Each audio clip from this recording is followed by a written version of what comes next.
अस्सलाम वालेकुम नाज़रीन, उम्मीद है आप अल्लाह ताला के फजल करम से ठीक होंगे और हमारी हर नई आने वाली वीडियो से फ़ायदा उठा रहे होंगे। और आज हम अपने नए लेसन का शुरुआत करेंगे।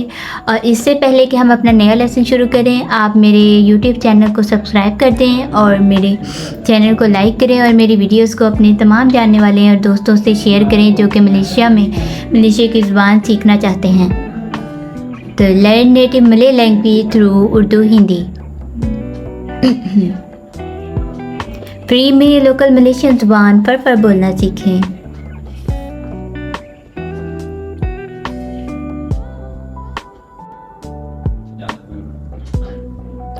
Learn daily useful words Urdu Hindi to Malay. आज मैं आपको कान का बर और दिए इसका यूज़ बताऊंगी कि इसको आपने जुमलों में कैसे इस्तेमाल करना है। बतुल का तर्जुमा है दुरुस्त, सही या सच। तो आवा चाका बतुल, आप ठीक कह रहे हैं। आवा का मतलब आप या फिर तुम, चाकब कहना या कह रहे, बतुल सही। आवा चाकब बतुल, आप सही कह रहे हैं।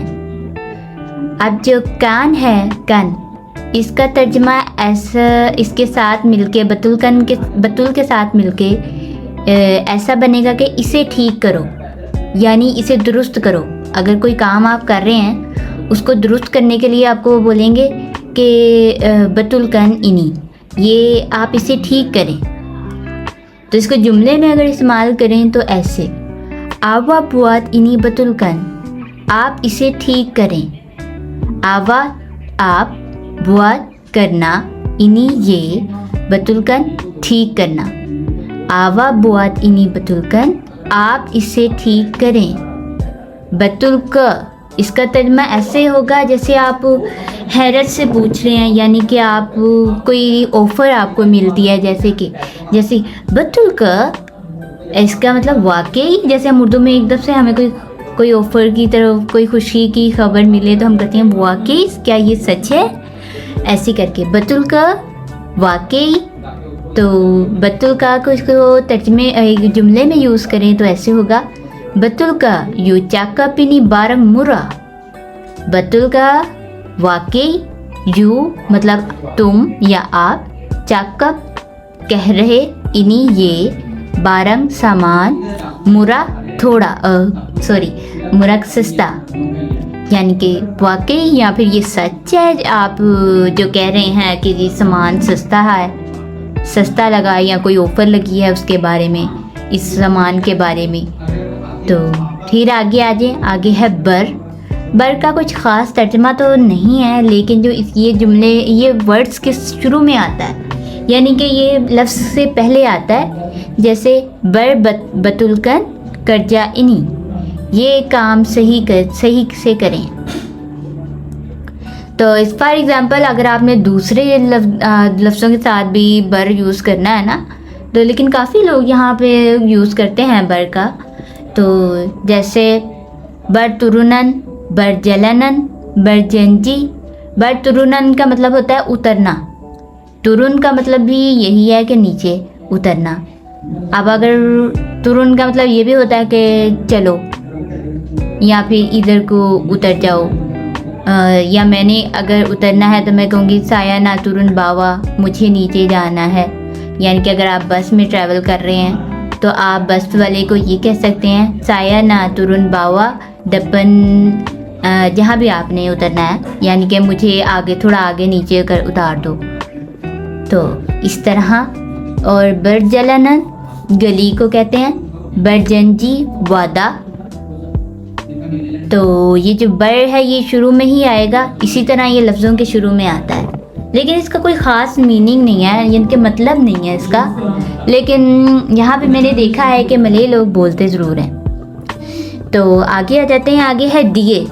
दिया का मतलब होता है ये आप जैसे वो या ये, इसका या उसकी, ऐसे में ये हम डियर का ना मतलब यूज़ कर सकते हैं। अगर हम इसे जुमले में इस्तेमाल करें तो ऐसे होगा, डियर ना चेकअप समा यू, या फिर आवा, यहाँ पे मोस्टली लोग यू बोलते हैं या फिर आवा बोलते हैं। तो आपने कंफ्यूज नहीं होना इसमें, क्योंकि यू और आवा दोनों का मतलब तो सेम है, लेकिन आपने दोनों में से एक बोलने। डियर ना चक्कप समा यू या फिर आवा। तो डियर का मतलब वो, ना चाहता, चक्कप बात करना, समा से, आवा तुम। डियर ना चक्कप समा यू, वो तुमसे बात करना चाहता है।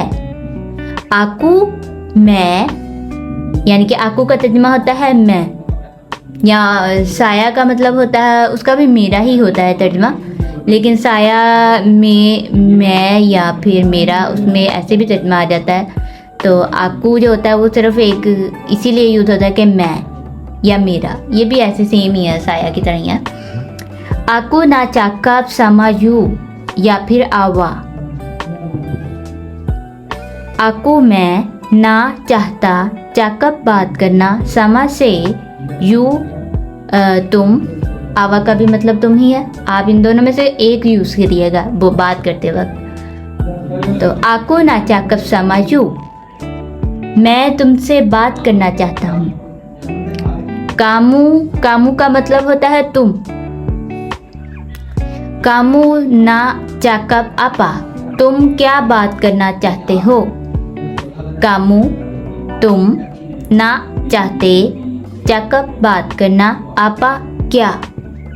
कामू ना चाकप आपा, आप क्या बात करना चाहते हो, या फिर तुम क्या बात करना चाहते हो।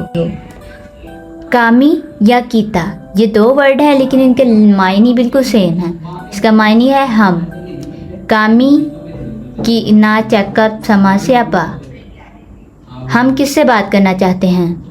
कामी हम, ना चाहना, चक्कप बात, समा से, स्यापा किससे। कामी ना चक्कप समस्यापा, हम किससे बात करना चाहते हैं। और या फिर किता ना चक्कप समस्या स्यापा, यानी कि अगर हमने किसी से बात करनी है तो हम यही करेंगे कि किता ना चक्कप समस्या पा, हमने किससे बात करनी है। तो आगे आ जाते हैं। पुन या फिर पुनिया, सॉरी ये दो वर्ड लिखे हैं मैंने, तो इसमें कंफ्यूज नहीं होना। पुन का मतलब होता है भी और पुनिया का मतलब होता है का। साया पुन अदा बारंग, पुन जो इस्तेमाल हुआ है वो इस जुमले में वो भी के लिए इस्तेमाल हुआ है, यानी कि मेरा भी सामान है। साया मेरा, पुन भी, अडा है, बारंग सामान। और पुनिया जो है वो का के लिए इस्तेमाल हुआ है। इनी आवा पुनिया बारंग, इनी ये, आवा तुम्हारा, पुनिया का, या फिर तुम्हारा। पुनिया इसके साथ लगेगा ना, क्योंकि का तर्जुमा आ रहा है कि तुम्हारा ये सामान है, तो इसलिए इनी आवा पुनिया बारंग, ये तुम्हारा सामान है। इतु के साथ यहाँ पे लोग इतु ला भी बोलते हैं, तो इसलिए इसके साथ ऐड कर लेते हैं ला, इतुला, यानी कि यही तो। इतुला साया सुडा चाकप, यही तो मैंने कहा। तो इतुला यही तो, साया मैं, सुडा इसका मतलब होता है कह, जब हम कोई काम कर देते हैं उसका मतलब होता है सुडा, या हम कोई कह देते हैं तो ये सुडा होता है, कह देना मतलब कह दिया। लेकिन जो तर्जमा होता है ना वो चाकप का होता है कि कहना या बात। तो सुडा का मतलब हो गया। इतुला साया चक सुडा चकप, इस यही तो मैंने कहा, यानी कि कह दिया हुआ ना उसने, तो इसलिए सुडा का इस्तेमाल हुआ है यहाँ पे कि कह चुका है वो। यंग का मतलब होता है कि। मुमकिन साया यंग ता बोले बुआत करजा इनी, मुमकिन का मतलब होता है हो सकता या फिर शायद। आप देखें उर्दू में भी हम मुमकिन को मुमकिन ही कहते हैं ना, मुमकिन भी है, हो सकता है, और ये मुमकिन एक ही मतलब के लफ्ज़ हैं। तो इस ज़ुबान में काफ़ी ऐसे लफ्ज़ आपको मिलेंगे जो आपको लगेगा जैसे ये तो हमारी उर्दू ही है, लेकिन थोड़ा सा डिफरेंट होंगे। साया मैं, यंग के ता नहीं, बोले कर सकना, बुआत करता कर्जा काम इन्हीं ये। बुआत का मतलब भी होता है करना, या जो बोले होता है वो मतलब कर सकने में आता है, लेकिन जो बुआत होता है वो करना या हाँ करना या करते या फिर ऐसे ही आएगा इसका तर्जमा। और मुमकिन साया यंगता बोले बुआत कर जाए इन्हीं, यानी कि हो सकता है कि ये मैं काम नहीं कर सकता या नहीं कर सकूँगा। तो आगे आ जाते हैं, आगे है कू। ये जो के यू लिखा हुआ है ना, इसको कू बोलते हैं, इसका मतलब है मेरे या फिर मेरी। तो जलन को यानी कि मेरी गली, कावन को मेरा दोस्त, ऐसे के इस तरह ये वर्ड्स में इस्तेमाल होता है। और ये लास्ट में आता है, ये आकू के जैसा ही है, लेकिन ये इसके जो पहले ए आता है वो हटा के ये लास्ट में वर्ड के इस्तेमाल होता है। कावन को जैसे जलन को हो गया, जैसे मैंने आपको मिसालें दी हैं। तो आज के लिए हमारी वीडियो में इतना ही, मिलते हैं अपनी नेक्स्ट वीडियो में। तब तक के लिए अल्लाह हाफिज़। आप हमें हमारे YouTube चैनल पे सब्सक्राइब ज़रूर करें और हमें टिकटॉक पे फॉलो भी ज़रूर करें। और आप सबका, तमाम देखने वालों का और सीखने वालों का बहुत बहुत शुक्रिया और थैंक्स फॉर वॉचिंग।